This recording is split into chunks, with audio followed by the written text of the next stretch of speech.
یہاں پر آپ کو اہم خبر سے آگاہ کریں۔ سابق لیفٹیننٹ جنرل فیض حمید کو 14 سال قید بامشقت کی سزا سنا دی گئی ہے۔ آئی ایس پی آر کے مطابق آپ کو آگاہ کر رکھے، سابق لیفٹیننٹ جنرل فیض حمید کو 14 سال قید بامشقت کی سزا سنا دی گئی ہے۔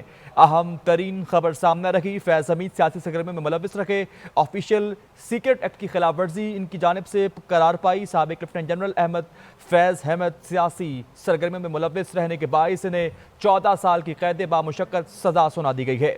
سابق لیفٹیننٹ جنرل فیض حمید کو 14 سال قید بامشقت سزا سنا دی گئی ہے۔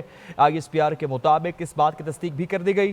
آپ کو آگاہ کر رکھے، سابق لیفٹیننٹ جنرل فیض حمید کو 14 سال قید بامشقت کی سزا سنائی گئی ہے۔ فیض حمید سیاسی سرگرمی میں ملوث رہے، آفیشیل سیکرٹ ایکٹ کی خلاف ورزی کی، اور جس کے تناظر میں انہیں 14 سال کی یہ سزا سنائی گئی ہے، اور ان کی آفیشیل سیکرٹ ایکٹ کی خلاف ورزی ثابت ہوئی ہے۔ سابق لیفٹیننٹ جنرل فیض حمید کو 14 سال قید بامشقت کی سزا سنا دی گئی ہے۔ اہم ترین خبر سے آپ کو آگاہ کر رکھے، سابق لیفٹیننٹ جنرل فیض حمید کو 14 سال قید بامشقت کی سزا سنا دی گئی ہے۔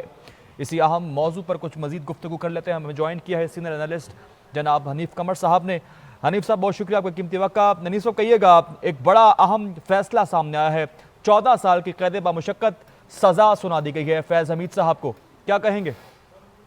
جی، سابق لیفٹیننٹ جنرل فیض حمید کا فیلڈ جنرل کورٹ مارشل کا جو مقدمہ ان کے خلاف قائم کیا گیا تھا، اس کی سماعت 15 مہینے جاری رہی، اور آج اس اہم مقدمے میں ان کو اس کا مجرم قرار دیتے ہوئے سزا سنائی گئی ہے، اور ان کو 14 سال قید بامشقت کی سزا فیلڈ جنرل کورٹ مارشل کی طرف سے دی گئی ہے۔ جسٹس ریٹائرڈ پر جو الزامات عائد کیے گئے تھے، 4 سنگین نوعیت کے الزامات تھے، جن کی سماعت فیلڈ جنرل کورٹ مارشل نے 15 ماہ تک کی۔ ایک ان میں سیاسی اپنے اختیارات کا ناجائز استعمال تھا، اپنی پوزیشن کا ناجائز استعمال تھا، آفیشیل سیکرٹ ایکٹ کی